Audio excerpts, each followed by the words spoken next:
c'était à refaire, moi je chanterai toujours Jésus-Christ. Si c'était à refaire. Bien-aimés dans le Seigneur, shalom, bienvenue sur cette vidéo encore une fois de plus avec l'envoyé de l'Éternel, le frère Isaac Moussou. Alors aujourd'hui nous allons parler de la suite de ce message. Nous sommes la deuxième partie du message où le Seigneur est en train de nous parler toujours de l'église de Laodicée à travers Jean. Alors en cette deuxième partie, notre sous-thème c'est parce que tu dis que tu es riche. Amen l'église. Ça c'est vraiment vaste à développer, mais nous allons les développer par la grâce de Dieu en peu de minutes. Amen. Apocalypse chapitre 3, versets 17 à 18. Je vais lire rapidement. Parce que tu dis je suis riche, je me suis enrichi et je n'ai besoin de rien.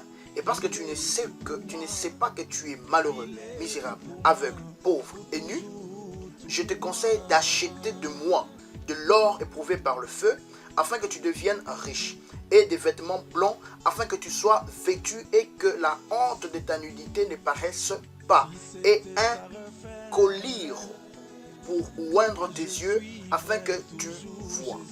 Amen. Ça, c'est la partie la plus importante du message. La partie la plus importante du message. Alors, l'église de Laodicée, c'est l'église qui dit que, oh, je suis riche. Ce n'est pas Dieu qui te dit que tu es riche. C'est l'église elle-même qui dit que, oh, je suis riche, je me suis enrichi, je n'ai besoin de rien. Comme vous avez vu les versets écrits sur l'écran. Je n'ai besoin de rien. Frère, on ne devient jamais indépendant de Christ. On ne devient jamais indépendant de Christ. Même après 80 ans de ministère, on reste dépendant de Christ. La Bible dit dans le livre de Jean, chapitre 15, je suis le vrai cep. Je suis le cep, vous êtes le sarment. Frère, si tu n'es pas attaché à Christ, quelles que soient les années que tu as fait avec Christ, tu vas faillir, tu vas échouer. Alors, l'Église dit que je me suis enrichi. Je suis belle, je suis orné, je suis admirable. Mais l'Éternel dit que l'Église est malheureuse, misérable, pauvre, aveugle et nu. Que veut dire ces 5 termes? Pourquoi l'Éternel a utilisé ces 5 termes? Pourquoi? Malheureuse. Pourquoi l'Église est malheureuse aujourd'hui? C'est parce que l'Église ne suit pas le chemin qui donne la vie. La Bible dit que il n'y a de salut en aucun autre nom qui soit donné pour nous sauver. Seul le nom de Jésus sauve. Alors une fois que l'Église ne poursuit plus l'objectif de sauver les âmes, l'Église devient malheureuse. Amen. Dans le livre de Marc, chapitre 8, verset 36, la Bible dit, que servira-t-il à un homme? Tout gagner de perdre son âme. Le bonheur. L'Église n'a plus le bonheur. Pourquoi? C'est parce que l'Église n'est plus bouillante. L'Église est tiède. L'Église ne donne pas un bon goût dans la bouche de l'Éternel. Le malheur s'abat sur l'Église aujourd'hui. Tu viens à l'Église avec un niveau de problème dans ta vie, mais tu commences à fréquenter une église, le niveau de problème augmente. Pourquoi? Parce que tu es malheureux. L'église est malheureuse. Pourquoi? Parce que l'église ne suit pas l'objectif fixé par l'Éternel. L'objectif de l'église, ce n'est pas de faire succès sur terre. L'objectif de l'église, c'est de gagner des âmes. L'église est misérable. Pourquoi? Misérable. Pourquoi?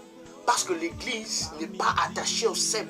Vous avez déjà vu une branche d'un arbre, une branche avec toute sa verdure, avec toute sa beauté, une branche attachée à l'arbre. Vous voyez combien c'est beau. Mais quand vous détachez cette branche de l'arbre et que vous laissez la branche, sortez le matin, quand le soleil s'élève, revenez le soir, vous verrez que cette branche devient misérable parce qu'il n'est plus attaché à celui qui lui rendait la vie. Une fois que tu n'es pas attaché au Seigneur Jésus, tu deviens misérable. Et c'est ce que l'Église fait aujourd'hui.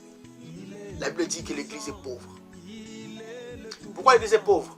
Parce que l'Église suit la richesse du monde. La richesse du monde ne rend jamais riche. Voilà pourquoi quand quelqu'un meurt, on l'appelle pauvre. Pauvre un tel, pauvre X, pauvre Z. Mais vous pouvez dire, mais ce monsieur était millionnaire, mais quand il meurt, on l'appelle pauvre. Je ne sais pas, on l'appelle pauvre. Pourquoi? Parce que ta richesse de ce monde ne rend pas riche.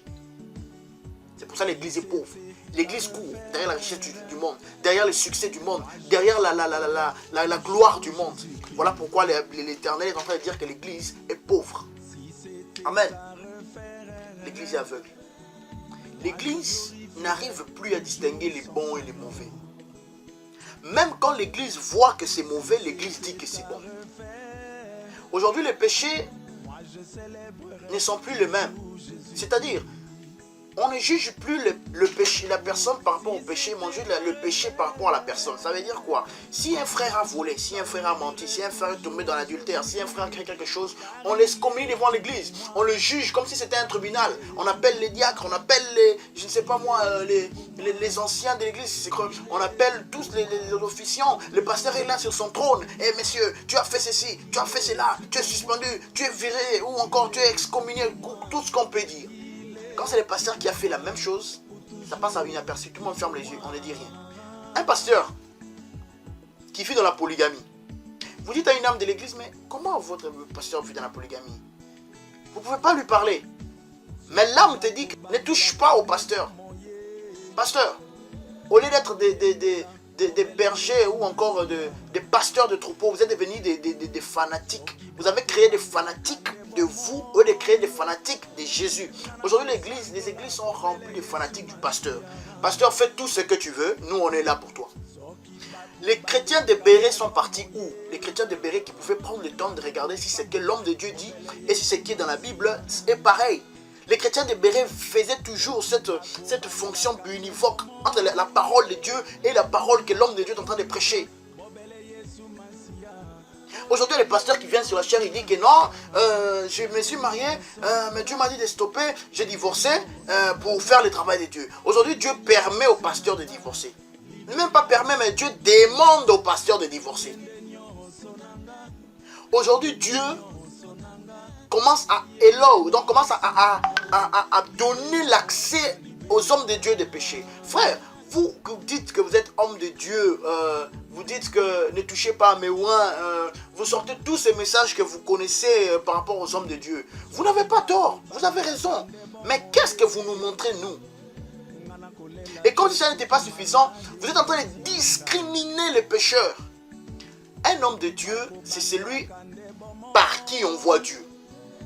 C'est ça, un homme de Dieu. Un homme de Dieu, c'est celui par qui on voit Dieu.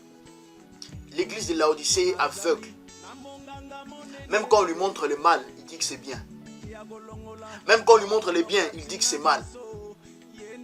Une église où les âmes n'ont même pas besoin de la Bible. Pasteur, dis-nous tout ce que tu veux. Même quand un pasteur vient sur la chair et commence à raconter sa vie. Merci, amen. On donne l'offrande, on part. Sauvons nos âmes. Sauvons nos âmes. Ne définissons pas notre foi par rapport à ceux qui nous conduisent, par rapport à ceux qui nous dirigent. Amen. Et à la fin, l'église, le Seigneur dit que l'église est nue. Tu cherches à t'orner, mais le Seigneur te voit nu. Amen.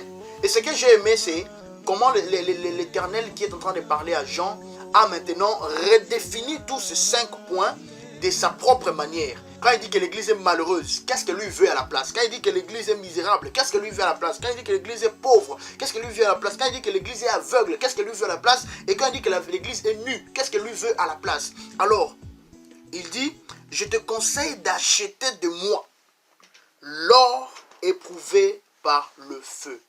Il te demande d'acheter.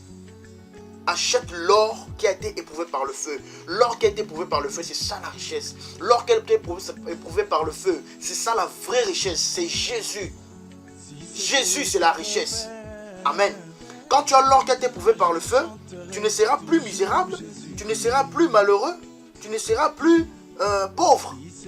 Parce que tu as eu l'or qui a été éprouvé par le feu afin que tu deviennes riche. Et là où il a dit que l'église est nue, il a dit et des vêtements blancs afin que tu sois vêtu et que la honte de ta nudité ne paraisse pas. Au lieu d'être nu, achète des vêtements blancs afin que tu sois vêtu et que la honte de ta nudité ne paraisse point. Dieu te demande d'être vêtu d'un habit blanc. Ça veut dire quoi? Le vrai habit, ce sont tes œuvres. Tu es pasteur à Kinshasa, quand tu pars à côté à Brazzaville, tu es quelqu'un qui fréquente les boîtes de nuit. Quand tu es au Sénégal, tu es un homme d'affaires. Quand tu es en France, tu es un danseur dans des boîtes. Quand tu es aux États-Unis, tu es à Las Vegas avec des putes. Donc, ta personnalité dans le Seigneur, tu n'es qu'un caméléon qui dépend de la couleur de là où il est. Si là où je suis c'est blanc, je suis blanc. C'est pour cela aujourd'hui l'église donne de plus en plus l'impression de la sainteté, mais ce n'est pas le cas. Tu vois des frères comme des abbés. Bonjour mon frère, salut mon frère. Mais ce n'est pas ça qu'on cherche. Le Seigneur dit que vous êtes nus. Les habits blancs, c'est celui qui consiste à être, pas à paraître. Nous nous battons pour paraître. Mais Dieu veut seulement que nous soyons aimés. Les habits blancs que le Seigneur parle, ce sont nos œuvres. Nous qui prêchons la parole de Dieu, toi et moi, nous qui prêchons la parole de Dieu, nous devons être des exemples pour ceux qui nous regardent. Nous sommes des panneaux publicitaires de Christ. Quand tu pars dans ta voiture, tu vois un panneau où on parle, je ne sais pas moi, de Coca ou de Pepsi, ça t'amène à l'idée de Pepsi. Alors de la même façon, nous devons être des personnes qui amènent ceux qui nous regardent. Nous amenons leur pensée à Christ. Alléluia. Et puis, la Bible dit, et un collier pour oindre tes yeux afin que tu voies. Parce que là où il a dit que l'église est aveugle. Les colliers, j'ai mis la définition là-bas, c'est une substance qu'on met dans les yeux. C'est défini là-bas. Amen. Il te dit comment tu es, l'Éternel. Il te dit comment tu es et il t'amène la solution. Il dit que tu es nu, il t'amène la solution. Il dit, prends les vêtements blancs pour couvrir ta nudité. Il dit que tu es misérable, pauvre, malheureux. Et il vient et te dit, achète l'or éprouvé par le feu. La vraie richesse. Jésus. Il dit que tu es aveugle. Et il vient et te propose le collier pour laver tes yeux et que tu puisses voir. Amen. Amen. L'église de Dieu, c'est l'église que le Seigneur Jésus viendra prendre. Je vous invite à revenir au-dedans de vous et à regarder où vous en êtes. Ne défendez pas les hommes, défendez Christ. Et le Seigneur Jésus vous bénira par rapport à cela. Que Dieu vous bénisse. Je dis merci à tous ceux qui ont eu le temps de suivre cette vidéo. En Afrique, en Europe, en Amérique du Sud et du Nord, ainsi qu'ailleurs. Seigneur, merci pour ce message. Merci de l'avoir donné. Accompagne-nous ainsi, afin que ta gloire se manifeste. Instruis ton Église, parce que la Bible dit que c'est toi qui as le pouvoir de convaincre le cœur. Dans le nom de Jésus, je suis prié. Amen. Que Dieu vous bénisse.